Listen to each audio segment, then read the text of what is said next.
Continue in prayer. Colossians 4, verse 2. It is interesting to remark how large a portion of sacred writ is occupied with the subject of prayer, either in furnishing examples, enforcing precepts, or pronouncing promises. We scarcely open the Bible before we read, "Then began men to call upon the name of the Lord." And just as we're about to close the volume, the amen of an earnest supplication meets our ear. Instances are plentiful. Here we find a wrestling Jacob, there a Daniel who prayed 3 times a day, and a David who with all his heart called upon his God. On the mountain we see Elias, in the dungeon Paul and Silas. We have multitudes of commands and myriads of promises. What does this teach us but the sacred importance and necessity of prayer? We may be certain that whatever God has made prominent in His Word, He intended to be conspicuous in our lives.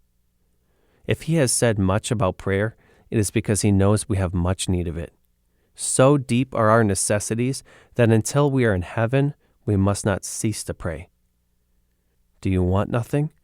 Then I fear you do not know your poverty. Have you no mercy to ask of God?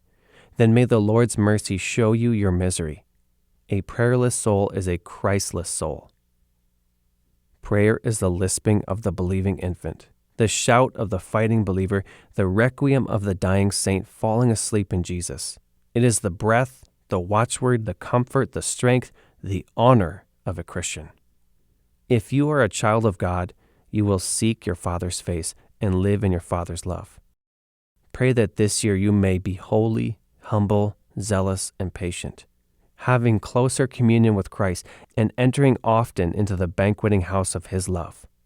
Pray that you may be an example and a blessing unto others, and that you may live more to the glory of your Master. The motto for this year must be, continue in prayer. Comment Amen if you agree, and subscribe for more devotionals and sermons from Spurgeon.